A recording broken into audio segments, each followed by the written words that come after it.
हो जाता है तो उसको दूसरे तरीके हैं उसके प्रोटेस्ट करने के, एहतजाज करने के। अब अगर मिसाल के तौर पे कौमें आप देखिए कि लंदन में एक हाइड पार्क है जी, आपको जो भी कुछ करना है आप वहां पर करें। यहाँ भी हम ये कहते हैं कि 6-8 जगहें आप बना दें ऐसी, क्योंकि कराची बहुत बड़ा है सही और पॉपुलेशन भी बहुत ज्यादा है, तो आप 6-8 एरिया बना दें उसके कि भाई ठीक है, मिसाल के तौर पर जिना ग्राउंड है जो अभी मदार कायद आज़म के सामने एक नया ग्राउंड वजूद में आया है जो हर पार्टी वहां पर करती है। इसी तरह से निश्तर पार्क है, इसके अलावा और दूसरे इलाके हो सकते हैं, तो वहां पर आप फर्ज कर दें कि भाई ठीक है, अगर कोई भी प्रोटेस्ट करना है तो इधर आके करें।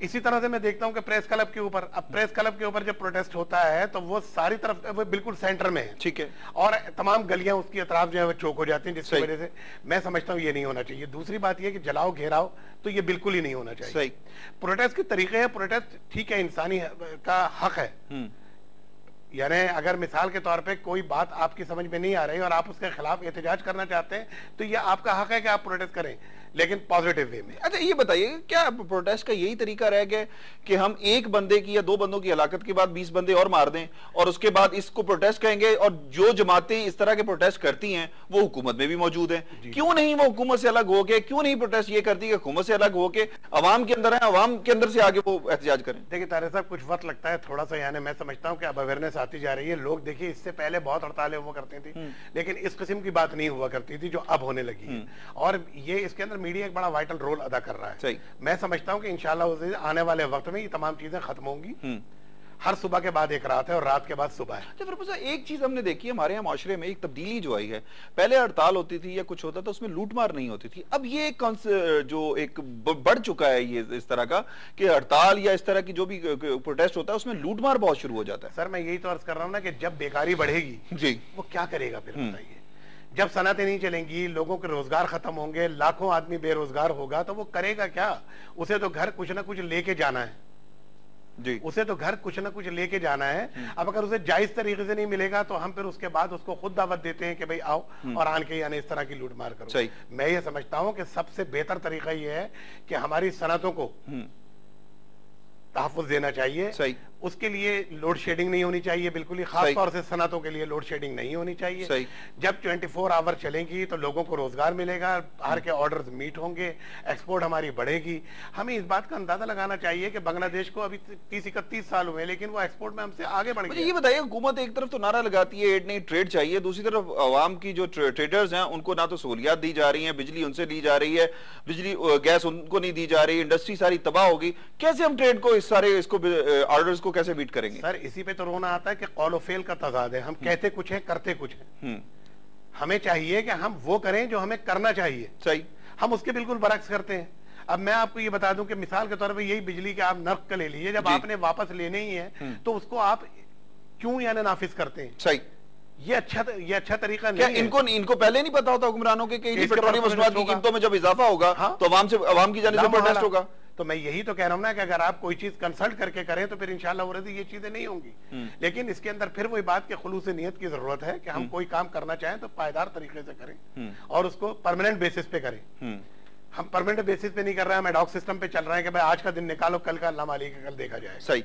अच्छा ये बताइए एक चीज मुझे कि क्या इस वक्त हमारी ताजर बरादरी जो है, मुख्तलिफ जो ताजरों के तबकात हैं, मुख्तलिफ चीज़ें हैं, कोई कंपनीज हैं, स्टॉक एक्सचेंज है, ट्रांसपोर्ट बरादरी है, फिर CNG एसोसिएशन है, इस तरह पेट्रोलियम एसोसिएशन है, क्या सारे जो बरादरियां हैं, सारे ताजर रहनुमाएं सब किसी एक नुक्ते पर, किसी एक प्लेटफॉर्म पे मुत्तफिक हैं कि हुकूमत से कौन से मुतालबात मनवाने हैं जिससे अवाम को रिलीफ दिया जाए? कोई ऐसा सिस्टम को ऐसा कुछ करने? मैं आपसे वही तो बात कह रहा हूँ कि सब मुत्तफिक हैं, सब अपनी अपनी आवाजें बुलंद कर रहे हैं, लेकिन कानों में अगर रुई रख ली हो तो फिर क्या करें उसका इलाज? वो आवाज जा नहीं रही। सारे लोग मुत्तफिक हैं, सब यानी कहते हैं कि भाई हमारे साथ बैठे, हम आपके मसले का हल देंगे, आपकी भी मुश्किलात को हम देखेंगे, आपकी मुश्किलात को भी समझेंगे और एक पायदार हल हम आपको देंगे। ठीक है। फिर उसके बाद हम कैसे प्रोटेस्ट कर सकेंगे जब हम ही हल देंगे? सही। जब हम कोई तजावीज देंगे और आप उसके ऊपर अमल करेंगे तो हम कैसे प्रोटेस्ट कर सकते हैं? कोई भी प्रोटेस्ट नहीं करेगा ना। सही। तो बेसिक चीज ये है कि आप अपने लोगों को इज्जत दें, उनको साथ बिठाएं, उनके साथ मुशावरत करें और फिर उसके बाद उसको नाफिजुल अमल करें, तो इंशाअल्लाह उसके ऊपर अमल भी होगा और उसका पॉजिटिव रिजल्ट भी सामने। ये बताइएगा कि पॉजिटिवली अगर हम पूरी बीइंग अ नेशन अब इस वक्त जिस क्राइसिस में जिस मसाइल का शिकार हैं, आप कौम को मैसेज क्या देना चाहिए? कौम को क्या करना होगा? किस तरह कौम जो है इन सारे वसाइल से निकल सकती है? कौम जो है हुक्मरानों के पीछे चल के निकल सकती है? कौम ताजरों के पीछे चल के निकल सकती है? कौम को कोई नया लीडर तलाश करना होगा? नहीं, देखिए बहरहाल नए से नए की तलाश तो लोगों को रहती है, इसमें तो कोई दो राय नहीं है, तो इंसानी फितरत है। ठीक है।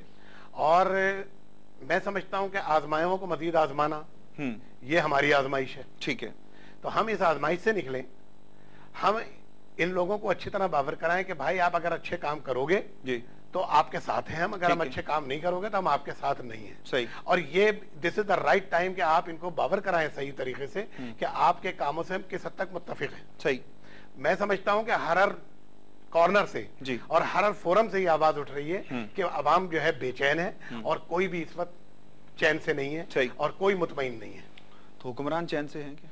नहीं, हुक्मरान बहरहाल आपके सामने है कि भाई यानी क्या कहते हैं, उनकी तो किसी खर्चों में अखराजात में हमें कोई कमी नजर नहीं आती और न ही हमें कोई बेचैनी नजर आती है। अच्छा, क्या देखते हैं इस वक्त जो सूरत हाल है, जिस तरह के क्राइसिस चल रहे हैं, जिस तरह की सिचुएशन इस वक्त पाकिस्तान में मौजूद है, हम किस तरह इससे निकल सकते हैं और इसके लिए इज्तिमाई तौर पर क्या करना होगा?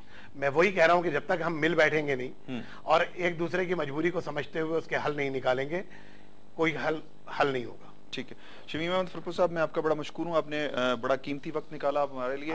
नाज़रीन इकराम, यकीनन जो है फरपुर साहब की बातें, इजाज़ुल हक साहब की बातें बड़ी कीमती हैं इस मुल्क और कौम के लिए, लेकिन बात यह है कि समझने की है। फरपुर साहब ने कहा कि हुक्मरानों ने शायद कानों में रुई ठोंस रखी है जिसकी वजह से उन तक आवाज़ नहीं आ रही, या हुक्मरान इस आवाज़ को सुनना नहीं चाहते, या ये वो अवाम का अभी सब्र देखना चाहते हैं कि अवाम और मजीद कितना बर्दाश्त कर सकते हैं, अवाम में कितनी बर्दाश्त है।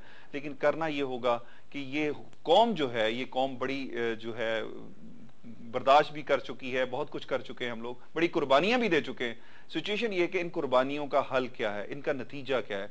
नतीजा सिर्फ यही निकलेगा कि जब ये पूरी कौम इज्तिमाई तौर पर इकट्ठी होकर अपने हुक्मरानों का एहतसाब करेगी, अपने हुक्मरानों से पूछेगी। लेकिन वो उसी सूरत में हो सकता है कि जब हम अपना एहतसाब खुद कर लें। अपना एहतसाब करने का मतलब ये है कि हम अपने आप को सुधार लें, संवार लें और जो खराफात, जो करप्शन है, जो भी चीजें हम गलत करते हैं उनको ठीक कर लें। हम ठीक हो जाएंगे तो हमारे हुक्मरान भी ठीक हो जाएंगे। ये जो पेट्रोलियम मसनूआत की कीमतों में जिस तरह का इजाफा किया गया और उसके बाद जिस तरह इसको वापस लेने की बातें की जा रही हैं, जिस तरह 50% वापस लिया जा रहा है, ये यकीनन नाकाबिले बर्दाश्त है। पाकिस्तान के अवाम पहले ही बहुत सारे मसाइल का शिकार है, इनके मसाइल मजीद बढ़ाने की बजाय हुक्मरानों को चाहिए कि इनको रिलीफ दें।